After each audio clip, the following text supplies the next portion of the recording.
હિંમતનગર તાલુકાના ઇલોલ ગામમાં ઈદગાહ ખાતે સર્વે મુસ્લિમ બિરાદરોએ ઈદ ઉલ ફિત્રના તહેવાર નિમિત્તે મોટી સંખ્યામાં ઉપસ્થિત રહીને ઈદની નમાઝ અદા કરી હતી।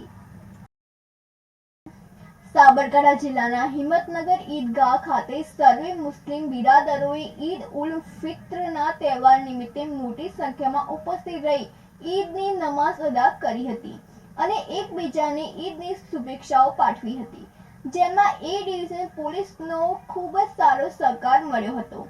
ઈદ ઉલ ફિત્રના દિવસે ઇલોલ મુસ્લિમ સમાજ દ્વારા ઈદની નમાઝ અદા કરી તેમાં સરકાર દ્વારા લાવવામાં આવી રહેલ વકફ એમેન્ડમેન્ટ બિલને લઈ તમામ મુસ્લિમો દ્વારા હાથ ઉપર કાળી પટ્ટી બાંધી વકફ એમેન્ડમેન્ટ બિલનો વિરોધ કરવામાં આવ્યો હતો।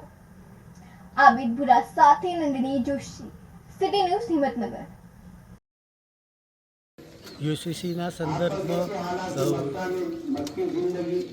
જમિયત ઉલમા હિંદ તથા મુસ્લિમ પર્સનલ લો બોર્ડ તરફથી જે વિરોધ દર્શાવવામાં આવ્યો હતો તેના સંદર્ભમાં ઇલોલ ગ્રામજનો તમામ વિરોધ દર્શાવે છે, કાળી પટ્ટી બોધી અને એનો વિરોધ દર્શાવી રહ્યા છે અને શાંતિ અને ભાઈચારા સાથે જીવન જીવવા માટેના અમારા સંકલ્પ છે એ પૂર્ણ કરીએ છીએ અને યુસીસી તરફથી અગાઉ 2018માં સર્વે કરવામાં આવ્યું હતું, એનો રિપોર્ટ આવ્યો હતો, એમાં સ્પષ્ટપણે ઉલ્લેખ કરવામાં આવેલો હતો કે યુસીસી લાગુ કરવાની જરૂરિયાત નથી અને 2020ની અંદર ફરીથી જો એનો રિપોર્ટ આવ્યો નથી, તેમ છતાંય સરકાર દ્વારા એક તરફી નિર્ણય લઈ અને મુસ્લિમોને હેરાન પરેશાન કરવા માટેનો જ આ એક ઉદ્દેશ રાખી યુસીસી લાગુ કરવાનો સંકલ્પ કરેલો છે। જો ભાજપ સરકાર છે તો જ યુસીસી લાગુ કરવાનો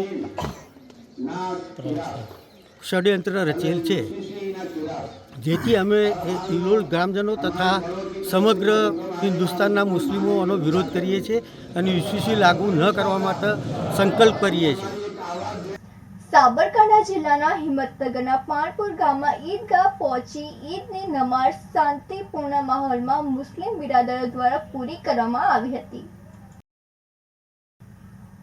સાબરકાંઠા જિલ્લાના હિંમતનગર પાણપુર ગામમાં સમસ્ત ગામ તથા આસપાસના વિસ્તારમાંથી ખૂબ જ મોટી સંખ્યામાં મુસ્લિમ બિરાદરો ઈદ ઉલ ફિત્રની નમાઝ માટે પાણપુર ગામના ચોડા ઉપરથી દરેક મુસ્લિમ ભાઈઓ ભેગા મળીને વકફ એમેન્ડમેન્ટ બિલના વિરોધમાં હાથ ઉપર કાળી પટ્ટી બાંધી ઈદગાહ તરફ ચાલવા રવાના થયા હતા।